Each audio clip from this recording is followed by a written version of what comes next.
Hello mga padaba! Kumusta na kayo? Andito na naman tayo para magluto ng isang masarap na pagkain na bringhe. Ito yung malagkit na may manok, may chorizo, may bell pepper. Ayan, masarap yan. Sangkotsa muna natin yung chorizo de Bilbao. Okay lang yan, konti lang kasi para hindi naman masyadong puro chorizo ang lasa. Maganda yung nagbe-blend talaga.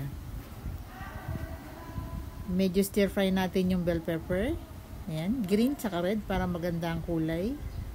Stir fry natin ng konti para mas flavorful.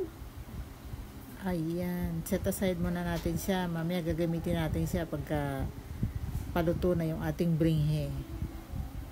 Bringhe ang Arroz Valenciana version nating mga Pinoy. Yan. Ito, isa tayong bawang. Maraming bawang para masarap. Daming bawang ginamit ko dyan. Kasi yun ang magpapasarap sa pagkain eh. Marami din sibuyas. Kung sa Ricardo pa lang, marami na. Ang sarap talaga ng pagkain pag kasi yung flavors niyan eh, talagang nandyan sa niluluto mo. Lagay tayo ng asin. Umpisa ng gisa natin. Kagaya ng dati, may asin agad, timplado agad. Lagay na natin yung manok na ating chinap. Ayan. Sangkot siya natin yung manok. Lagay tayo ng white pepper.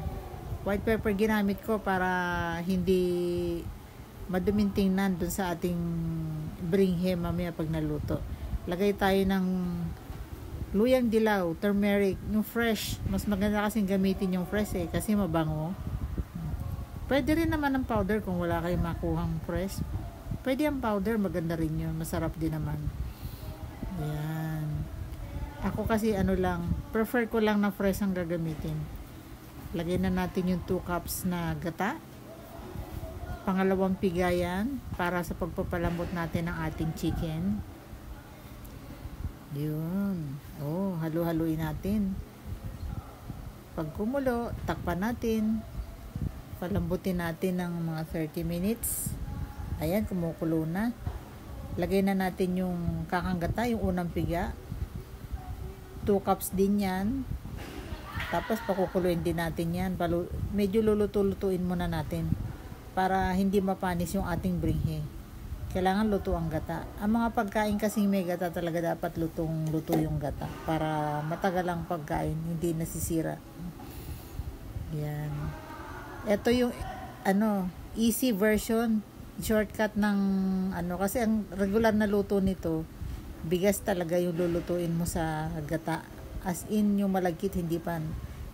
Para hindi tayo nangangapa na kung maluluto ba ito, tsaka medyo mahaba yung proseso nun, matagal kasi matagal mo siyang hiintayin.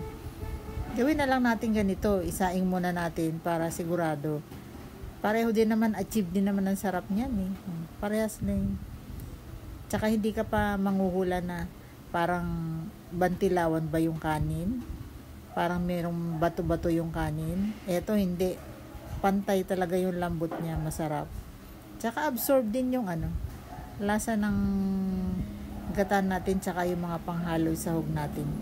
Masarap ito. Gawin nyo to mga padaba. Try nyo. Lalo ngayon may mga okasyon na Ito kasi medyo okay na tong panghanda kasi 1 dish meal na ito eh. Kompleto na. Kumbaga may kanin ka na, may ulam ka pa. Diba? Kape na lang katapat. Solve ka na. Ayos, diba? Lagyan na natin yung chorizo. Lagyan natin yung bell pepper. Ayan. Okay na yan. Tapos, haluin na lang natin yan ng konti para mag-blend yung lasa nila.